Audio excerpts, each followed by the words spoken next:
तो पिछले एपिसोड में हमने देखा था कि फिनरल आस्था और लक को मिक्सर पर लेकर जाता है।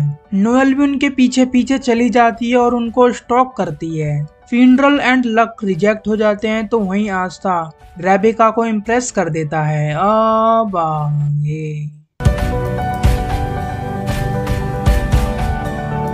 शुरू करने से पहले मैं आप लोगों को बता दूं कि इस एपिसोड में कई सारे फ्लैशबैक दिखाए जाते हैं, जिसमें वही सब दिखाया जाता है जो हमने अब तक देखे थे पिछले एपिसोड्स में। इसलिए मैं इन सारे सीन्स को कंप्रेस करके बताऊंगा। अगर आपको डिटेल में देखना हो और उसके बारे में जानना हो तो आप मेरे पिछले वीडियो चेकआउट कर सकते हैं। मेन एपिसोड स्टार्ट करने से पहले हमको बताया जाता है कि एक डीमन क्लोवर किंगडम पर हमला कर देता है और अराजकता और विनाश को मिटा देता है। एक जादूगर उसका सामना करता है और शक्तिशाली लाइट मैजिक का इस्तेमाल करते हुए डीमन को आसानी से हरा देता है, जिससे उसे जादूगर राजा का खिताब मिलता है। समय बीतता जाता है और शीर्षक यानी कि विजर्ड किंग का टाइटल अन्य लोगों के पास चला जाता है जो मैजिक नाइट के साथ राज्य की रक्षा करते हैं। करंटली जो विजर्ड किंग है उसका नाम है जूलियस, जिसके अंडर टोटल 9 स्क्वाड है जो मिलकर अपनी जी जान से क्लोवर किंगडम को प्रोटेक्ट करते हैं।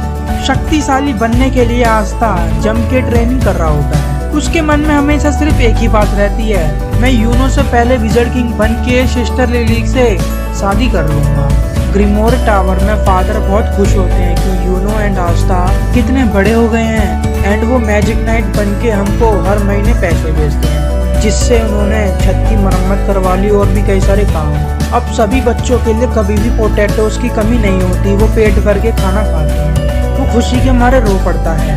15 साल पहले ही उनको चर्च के बाहर ऐसे ही वीरान छोड़ दिया गया था और आज वो हाज विलेज की शान है।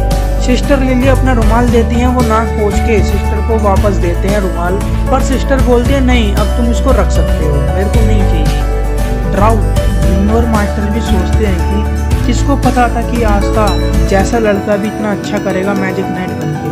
इस दुनिया में मैजिक ही सब कुछ है और आस्था के पास मैजिक ही नहीं है। और जब ग्रिमोयर एक्सेप्टेंस सेरेमनी थी, आस्था के अलावा सबको ग्रिमोयर मिल गई थी। आस्था को इनिशियली कोई ग्रिमोयर नहीं मिली थी, पर एंड में किसी तरह उसको एक ग्रिमोयर प्राप्त हो जाती है। उस फ्लैशबैक में वो भी दिखाया जाता है जब एक चोर यूनो की ग्रिमोयर उससे छीन रहा होता है उसको बेच के पैसे कमाने के लिए। तब आस्था यूनो की हेल्प कर उस चोर को सबक सिखाता है। तो अब ब्लैक बुल के हाइडआउट चलते हैं।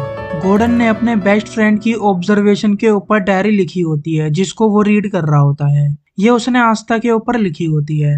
वह याद करता है कि वो पहली बार मैजिक नाइट एंट्रेंस एग्जाम के दौरान आस्था से मिला था, जहां आस्था ने सेक्केई का सामना किया था और उसको एक ही हिट में हरा दिया था। गॉर्डन ने उसे काफी शांत पाया था जब आस्था ने घोषणा की थी कि वो गड़बड़ करने के लिए नहीं बल्कि कड़ी मेहनत करने और विजर्ड किंग बनने के लिए आया है। यामी ने जबरदस्त जादू से किया आस्था का सामना। काफी ओवरवेलमिंग मैजिक होता है जिसे देख आस्था चिल पड़ जाता है।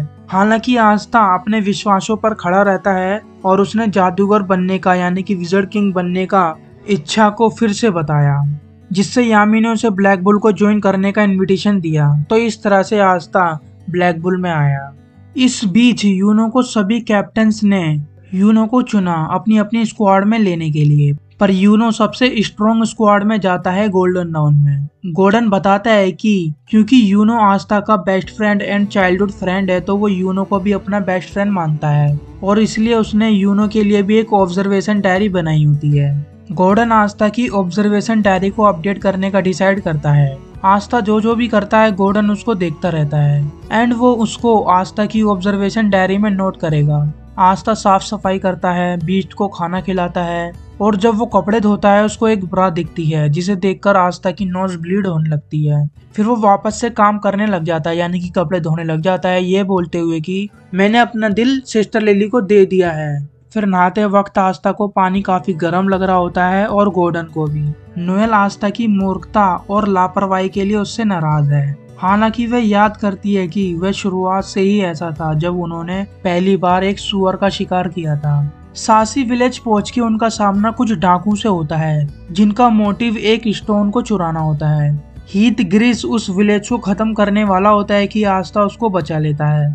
वो विलेज मैग्ना का ही होता है। मैग्ना वहीं पला बड़ा होता है, इसलिए मैग्ना भी हेल्प करता है। नोएल बोलते हैं घंटा मेरा विज़र्ड किंग, क्या होता अगर मैं उधर नहीं होती तो, मैं उनकी हेल्प नहीं करती तो वो मर सकते थे। ऐसे ही डंजन में हुआ था जब वो मार्स के अगेंस्ट फाइट कर रहे थे। वो आस्था बैडली इंजर्ड हो गया था। वो ठीक ठाक था बट उसने मेरे को बहुत चिंता करवाई। नोएल उस रात की बातों को मिसअंडरस्टूड कर जाती है। उसको लगता है कि आस्था उसको पसंद करता है, इसलिए वो बोलती है अगर तुमको मेरे पे दिल आ गया है तो तुम मेरे को इतना चिंतित क्यों होने देते हो। नैरो भी सोच रही होती है क्या बकवास कर रही है, कुछ ज्यादा ही ओवर थिंक नहीं कर रही है। फिर आस्था उधर आ जाता है और बोलता है कौन तुमको चिंता करवा रहा। नोएल बोलती तुम कितनी देर से मेरे को इधर छुप के देख रहे और मेरी बातें सुन रहे। वो बोलता है ना मैं तो बस अभी अभी आया अपनी ट्रेनिंग से। नोएल आस्था को अपने वाटर मैजिक से उड़ा देती है। यूनो, क्लाउज एंड मिमोसा तैयारी करते हैं एक न्यू मिशन पर जाने की। क्लाउज उनको अपने जादुई उड़ते हुए रथ पर बैठने को बोलता है, पर यूनो एंड मिमोसा मना कर देते हैं। वो बोलती है हम अपनी झाड़ू पर ही चल लेंगे। अगर मेरे को किसी ने तुम्हारे रथ पर बैठे हुए देख लिया तो मैं बहुत एम्बेरस फील होंगी। यूनो बोलता है हाँ मेरे को भी। इसलिए वो दोनों अपने ही झाड़ू पर उड़ जाते हैं बिना क्लाउज की परमिशन के। एंड में यूनो सोचता है कि मैं बिल्कुल भी टाइम वेस्ट नहीं कर सकता, मेरे को ताकतवर बनना है। वो सोचता है कि आस्था ने उसको होप दी थी कि चाहे वो एक अनाथ हो, किसान हो, कॉमनर हो, चाहे वो जो भी हो, वो स्टिल दुनिया में सबसे अच्छा इंसान बन सकता है। और उसी बात पर खड़े उतर यूनो भी अपना सपना पूरा करने के बारे में सोचता है कि वो करके ही रहेगा। तो इसी के साथ ये एपिसोड